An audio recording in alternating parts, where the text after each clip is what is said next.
Simplify natin kung ano ba ang gouty arthritis. Gout is a chronic inflammatory disease that uric crystal deposit in our joints.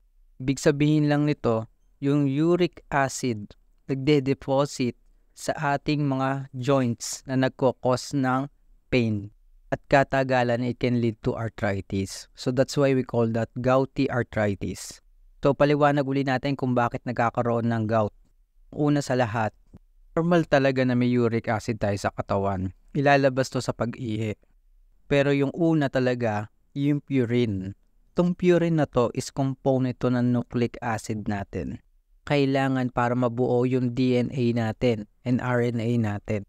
Para sa kaalaman natin, yung DNA natin and RNA natin, ito yung genetic material natin. Yung dahilan kung bakit nandito tayo, kung bakit tayo tao. Araw-araw nasisira ang DNA natin, nagpo-produce ulit siya ng bago. Kapag nag-produce siya ng bago, magkakaroon siya ng debris, we call that uric acids.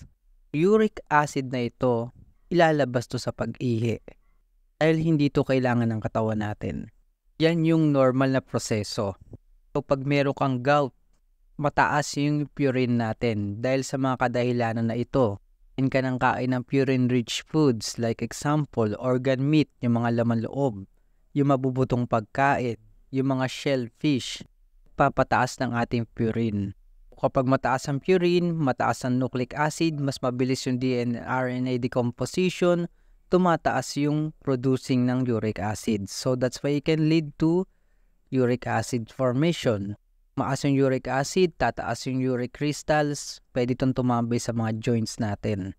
Especially sa big toe, sa paa. Like I said before, kailangan ilabas to sa pag-ihi, yung uric crystals. Pero nagde-deposit siya sa joints natin, kaya pupuntahan siya ng immune system natin para labanan ito, para puksain dito. Nagkakaroon ng inflammatory process. Karoon ng inflammatory process, doon na magkakaroon ng pain, doon na magkakaroon ng pamamaga. Ang tawag doon is arthritis. Sa joints nagkaroon ng pain at pamamaga.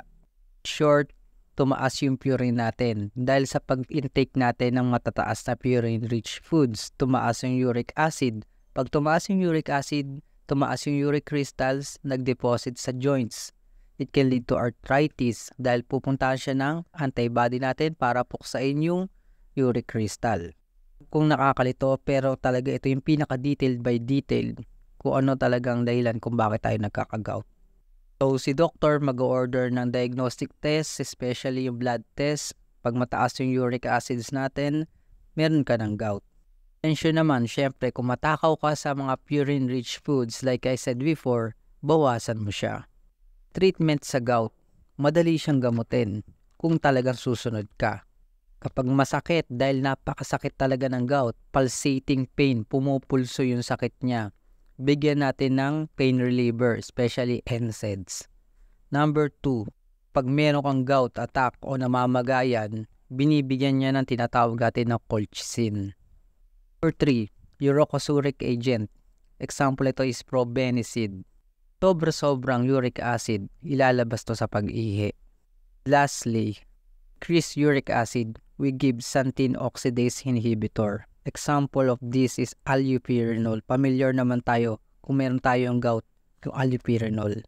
Gawa nito, ini-inhibit ito yung enzyme, we call that xanthine oxidase. Xanthine oxidase is nagko-convert para mapunta sa uric acid. So kapag walang xanthine oxidase, ini-inhibit niya yung formation ng uric acid.